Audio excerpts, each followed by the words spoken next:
Hey everyone, welcome back to my channel. Today, I've got a wild story for you about my law school days. A mysterious girl from Lagos, and how I ended up pulling the ultimate prank on her. Grab your popcorn and sit back.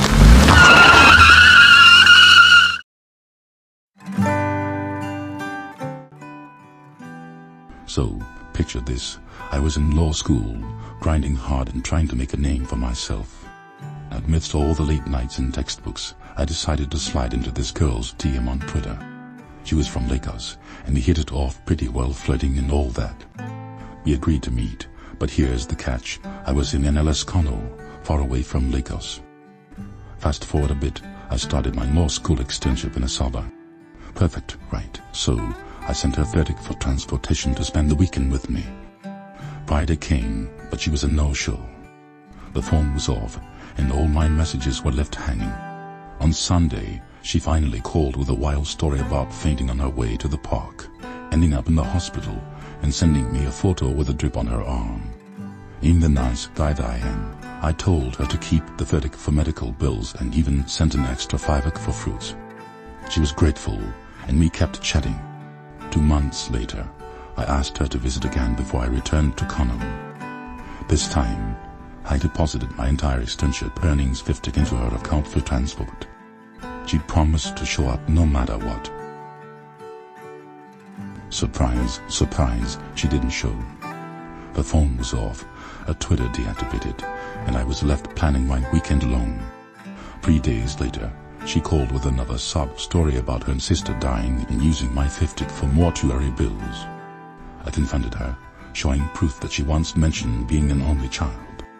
She quickly backtracked, saying it was actually her cousin. I decided to focus on my studies, aiming for a first class at law school. After graduation, I told her I got a job at an American company in Abuja, complete with a new duplex, a company car, and all the works. She was impressed and offered to visit, promising to cook and clean.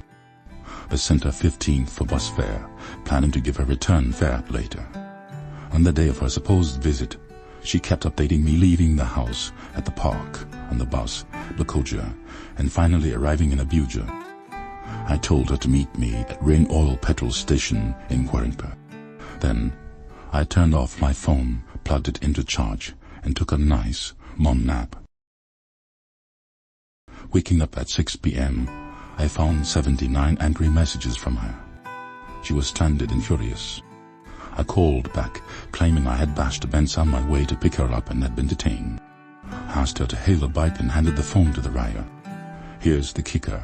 I told the bike rider to inform her I didn't even live in Abuja, I was still in Asaba. Then, I switched off my phone again and went back to my nap, satisfied that I'd finally turned the tables. And that's how I outsmarted a gold digger. Must learn a lesson.